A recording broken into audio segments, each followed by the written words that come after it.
Serious? Hey Reddit, what was your thank god I looked at the contract moment? I signed up for a gym membership on a whim and got sketched out when they initially charged me $250 instead of only the $90 for the month. I went home and legit didn't sleep because I was so mad I went through with it. I called and asked the next day to see if I could cancel, and almost everyone I spoke to said either no, it was impossible, or only if I moved to an area that didn't have the gym. I checked the contract and you could cancel within the first 2 weeks, and I was only 3 days into the contract. You bet your ass I cancelled so fast. Edit, Lifetime Fitness. Landlord agreed to let me move out a month early since he wanted to lease the apartment to someone else. We had to sign new paperwork to let me out of the original lease and to make me agree to be out by an earlier date. I knew he was a recently convicted forger, so I made sure to read what I was signing. He'd added the condition that if anything fell through with the new tenant that I would still be on the hook for rent after I moved out. I called him out on it, and he said, oh yeah, I just added that part to protect myself. Then he stole my deposit. I still need to take him to court for that. Duck you, John. Edit, okay. You all convinced me. I've got a few more months before the statute of limitations is up. Just left him one final voicemail and will proceed with a civil case if I don't get my check by the end of this week. Went to buy a new phone for $200. The employee told me they were closing soon and asked if I could come back the next day to sign the paperwork. The $200 mysteriously changed to $300 while the document was sitting in a desk overnight. Called them out on it and got it from somewhere else. You should really consider buying your phones unlocked. Sure, you have to fork over more money at the start, but whoever you're signing that contract with is going to get the full price out of you one way or another. Plus, if you buy unlocked, there's no carrier bullshit loaded on the phone. My wife and I were at a car dealership buying our first car. The dealership was offering special no interest financing for recent college grads, and we were using that to finance the car. The finance guy presented us with two options: or 3-year payment plan and a 5-year payment plan. The whole time he made it sound like the zero interest applied to both, and so we went for the 5-year plan to get a lower payment. Finance guy tries to get us to sign without reading the paperwork, but we weren't having that. Come to find out, the longer payment plan didn't qualify for the no interest deal, and we were getting charged 6.5%, which is a hell of a lot more than zero. We got pissy and threatened to walk out after we realized what they were trying to pull and got them to come down on the price. I know they've pulled that on other recent grads who don't read the paperwork and just sign. Some workplace that demanded at least 4 years of employment, or else I would have had to pay for those 4 years as you would pay for a course in case of earlier quitting. My last restaurant job had a non-competition clause in the new handbook. I pointed it out to co-workers. Few signed, and it was revised in a week. Non-compete for a restaurant job? What mysterious secrets could they have that no one else does? It's to keep them from quitting. You're more likely to put up with bullshit if you're not allowed to get another job elsewhere. Went to pick up my car from the dealership, and it said by signing the paperwork it gave them permission to lend my information to third parties. Nope. What did you do? It was my first time getting my car fixed there, but they wouldn't release the vehicle to me if I didn't sign. I watched them delete my contact information from their system, took my keys and left. When I bought my car new 3 years ago, the finance department processed and had me sign paperwork at a certain price. Then they called me 3 days later and told me that their lender fell through and I would actually have to pay an additional $100 a month. I brought in the paperwork with the price I signed for and the keys. Told them they would stick to the contract or they could have their car back with the additional mileage. Apparently this is a fairly common practice at car dealerships. Beware. I had taken some helicopter flying lessons and was considering switching careers to that. So I found a flight school and applied for a student loan. Fannie Mae was the only one that would cover it. And when I got the final paperwork, the interest rate was higher than they told me over the phone, and the total payment to them was going to be well over $200,000. So I cancelled and didn't go to flight school. Edit. Sorry everybody. I meant Sally Mae. Buying my house. Husband signed the paperwork and I went in later that day to sign. I started to read through the loan application. Mortgage lender said, "What are you doing? You don't have to read it. Your husband already signed it." I was like, "No, I want to make sure it is what I want." Loan was a $250,000 at 25%. Yeah, right. Didn't sign it and got out of there. Mortgage guy said he was going to take me to court. I said go ahead, it would be cheaper than what he wanted me to sign. Took over all the mortgage stuff from the non-mortgage guy. Was a friend of a high school friend of my husband. Edit just talked to my husband. The man who tried to sell us on this mortgage got busted and arrested. Lost everything and had to have his parents bail him out. Also the mortgage lender we did go through for our FHA loan. He also got arrested for selling bad loans. Do your research. Viewed this great flat and was ready to hand over a deposit when I decided that I should actually read the rules they sent me once over again. I had read the one they gave me when I viewed the place and it was a bit strict. And in general I thought it was silly to have written rules when you're paying that much. But again, nothing I couldn't handle. Thank Odin I checked. The rules listed in the email were completely different and included gems like if you wish to bring a guest to the house, you must put forth a request in writing at least 1 week prior and must be approved by all members of the flat. There will be no guests allowed after 10 PM. Absolutely no guests staying over. Any guest that comes over will require a $20 fee to go towards water usage for toilets. I'm like, you want me to pay over $1,000 a month for my own private room? And not be able to invite people to come over without jumping through ridiculous hoops? Noped out real quick. There were a few other ridiculous things, but that took the buns. We were in the process of selling our business. My wife's car was registered under business. We sat down with our lawyer to discuss what is included in the sale, equipment, supplies, etc., and we clearly told him the car is not included in the sale. Well, guess what? We received the typed up contract from our lawyer and he had added the car along with other things. Thank God we read it and had it removed before signing it and sending to buyer's lawyer. Was sent a freelance contract for a job offer in the media industry. I was a graduate at the time with 2 years experience. Was offered £6.50 hourly pay and with the expectation that I must be available to work 37.5 hours per week. I had to use my own car for business purposes, but couldn't claim expenses for fuel mileage. And above all, the contract demanded full rights for the company to use any creative works I produced within 2 years before the start date of the position. I didn't accept the job. Mine wasn't really extreme, but my GF and I were shopping for houses and we were checking out a townhouse style condominium. The price was within our budget and the monthly maintenance fees were average for the area. It was an open house event hosted by a retailer, so the property's annual expenses were included in a pamphlet. I found that on top of the regular monthly maintenance fees, around $350, there was an additional expense of $800 every 6 months. I asked why there was an additional expense if there were already regular fees. She responded that the extra $1,600 per year was used to keep the fees low. I responded that the fees are average for the area and many places in the same neighborhood are already lower. Long story short, it was a nice house but we didn't pursue it further.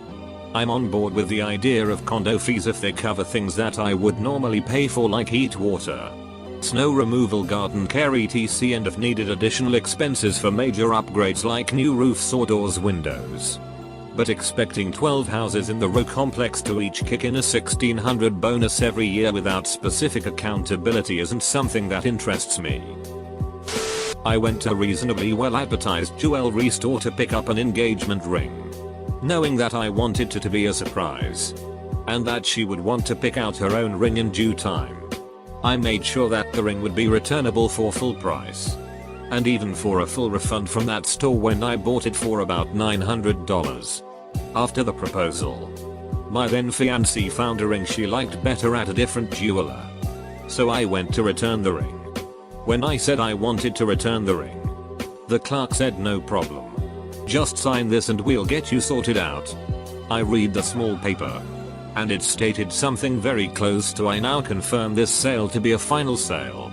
And cannot be refunded or returned for any reason. I read it. Pen in hand. Looked at her. And said, why would I sign that? She took the slip back. Got her manager. And I was able to get the full amount returned via the same way I paid. On my debit card. For those interested. It was a People's Jewelers in Vancouver. I noticed a lot of contracts have the following clause. You can cancel when your contract is up for renewal. But if you fail to do so, your contract renews for another year. I set several reminders to prevent that auto-renew thing from kicking in. I once had a subscription to a service I no longer wanted that was going to auto-renew on a Sunday. I log in to cancel the day before and see the auto-renew had already gone through. Turned out they round back to the closest business day if the auto-renew is scheduled to happen on a weekend holiday. I raised hell and got a refund, but come on. That's just shady. Us Marines. I was enlisting for a program that's 5 years of active duty, age 19. Get the contract and it says 8 years. Nobody had ever mentioned anything about that. I ask and the recruiters point out that it's an overall 8-year contract. But only 5 active. And the other 3 years I can serve in the reserves or in the inactive ready reserve. They explain that means you still are eligible for service on paper. But have no monthly or annual obligation except keeping your address updated. And that all it means is if World War III breaks out and they're drafting guys anyway, you'll come back in at your old occupation and rank. So I signed. Note this was pre 9/11 when we had no major wars going on. 9/11 happens. I do 2 tours in Iraq while on active duty. And 6 months before my 8 years is up I get involuntarily recalled and sent to Afghanistan for 6 months. I just bought a used car and my wife and I had to bring our newborn. She hadn't pooped all day and I knew from her doing it the day earlier that a monster sheet was brewing. Well, it happened in the finance office and she sheet all over me. Now just before this we talked about the $250 cancellation option. How I didn't want it. How I sold cars in my past. We had a good conversation about it. Well, this jabroni give my wife a digital paper to sign to reject it and zooms in to help her sign but is really obscuring the fact he had her sign for it. After I emerged from the bathroom, covered in watered down sheet, I read the whole long form and caught it. He pretended not to know what the charge was. Then he said it will take hours to manually redo. I told him to get to it. It didn't take hours. I didn't know about the signature until after I got home because he gave me a digital copy of that on a USB drive. When I got home and looked over the digital part of the contract I was floored to see and put together what happened. This Ashat saw us struggling with our new baby and thought he could steal $250 from us to pad the back end. A lease I once had said. The landlord agrees.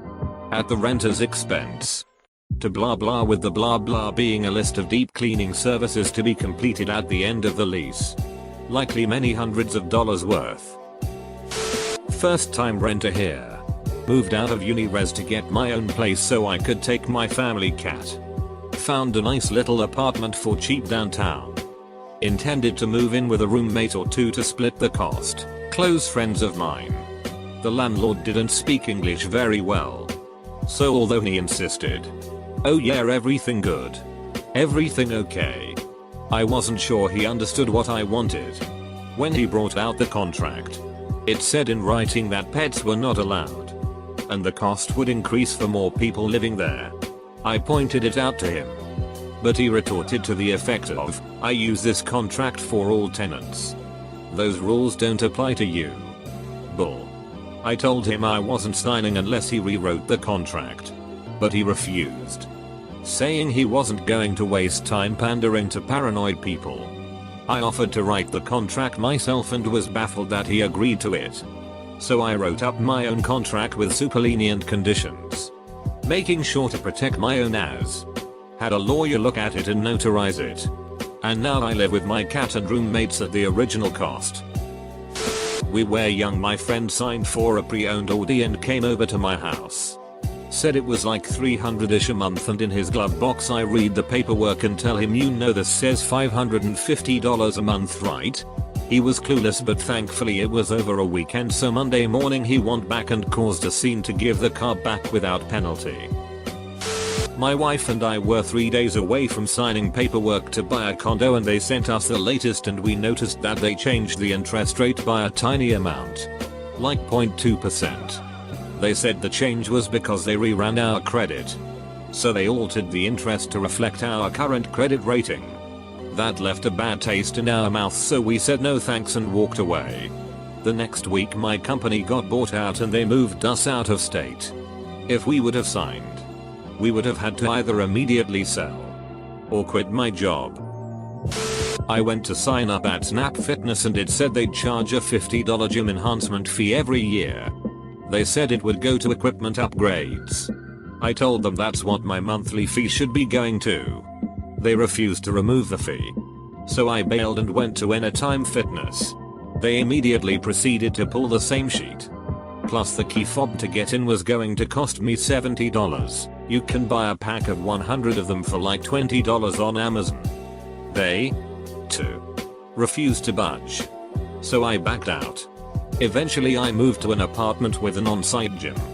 So that worked out for the better. Ad company I worked for bought by another. The handover included new contracts for all staff with the new owners. I went through every word. And glad I did. As one clause gave the new owners rights over any IP I had ever had. If I had a patent from before I even worked for the previous company, I was signing away all rights to it to the new owners without any compensation. This included if they have moved into a new area of business. So, if I suddenly got successful in another field outside of work time and nothing to do with their business, they were allowed to just start a new field of endeavor and take everything from me. I'm extra glad I did check. Because they later proved to be deceitful and dishonest. Kept on changing our salary payments. Super contributions. Accidentally forgetting to pay us. All sorts of stupid stuff. Recently, I just started a new job and the employee agreement said I wasn't eligible for overtime. But it was something I 100% confirmed I was eligible for. And it was in my job offer letter. I pointed it out on the spot and HR crossed it out and initialed it. She claimed she must have grabbed the wrong agreement by mistake. I hope there wasn't anything else in the agreement that didn't pertain to me. It did have a forced arbitration clause that I'm still unhappy about, but this job is just a stepping stone for me. We were getting ready to move from the US Midwest to one of the US Island territories back in 2000. We had 5 cell phones that I was going to have to cancel and I was looking at some hefty cancellation fees. Then I remembered a clause. Not in the contract. But that was printed on our bill a month or 2 earlier. Previously they had not charged per minute rates for calls if they were automatically forwarded from the cell number to another number. I had mine set up to transfer to my landline. The notice had 2 important points. First, they would now charge for the duration of the call even if it was forwarded. Second, if I didn't agree to those terms, I could terminate the contract with no penalties. Remembering that, I saw that saved me almost $1,000 in termination fees. I was prepared for a hassle when I contacted them. But the termination went smoothly. Quite a while ago I bought an extended warranty for something from Walmart. When I got home I found out they put in an act of God clause that basically made sure they'd never have to pay up. 2 years ago I went to buy a used car. I really liked it. Test drove it twice. And went in for the paperwork. They ran the numbers and gave me the paperwork to review. I busted out my phone and started doing the math on it using one of those websites that calculates auto financing and interest for you.